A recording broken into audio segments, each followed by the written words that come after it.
লাফিয়ে বাড়তে থাকা মূল্যস্ফীতি অবশেষে কিছুটা কমেছে। গেল ডিসেম্বরে সার্বিক মূল্যস্ফীতি দাঁড়িয়েছে 10.89%, যা নভেম্বরে ছিল 11.38%। ডিসেম্বরে খাদ্য মূল্যস্ফীতিও কমে নেমেছে 12.92%। বিস্তারিত সাদিয়া লাবনীর প্রতিবেদনে। গত বছর জুড়ে ভোক্তার নাভিশ্বাস ওঠানো খাদ্য মূল্যস্ফীতি বছরের শেষ মাসে এসে কিছুটা কমেছে।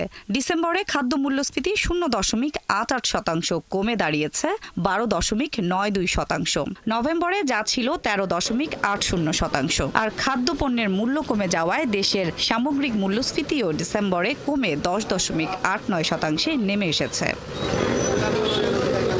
গত জুলাই থেকে বাড়তে থাকা মূল্যস্ফীতির হার অক্টোবরে সর্বোচ্চে ওঠে। এ সময় বৈষম্য বিরোধী ছাত্র আন্দোলন সহ রাজনৈতিক অস্থিরতার প্রভাবে দেশে পণ্য সরবরাহ ব্যবস্থায় ব্যাঘাত ঘটে। ফলে 14.10% ওঠে মূল্যস্ফীতি। বাংলাদেশ পরিসংখ্যান ব্যুরো বলছে, খাদ্য বহির্ভূত পণ্যের মূল্যস্ফীতি ডিসেম্বরে কমে দাঁড়িয়েছে 9.26%, যা আগের মাসে ছিল 9.39%। ডিসেম্বরে গ্রামাঞ্চলে সার্বিক মূল্যস্ফীতি 0.44% কমে দাঁড়িয়েছে 11.09%। এর মধ্যে খাদ্য মূল্যস্ফীতি 12.63% ও খাদ্য বহির্ভূত মূল্যস্ফীতি 9.65%।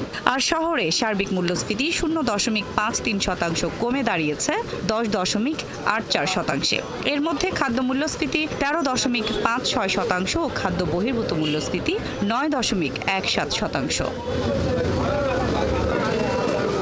উচ্চ মূল্যস্ফীতি কমাতে সরকার নানা পদক্ষেপ নিলেও 2 বছরেরও বেশি সময় ধরে মূল্যস্ফীতির সঙ্গে লড়াই করছে দেশের ভোক্তারা।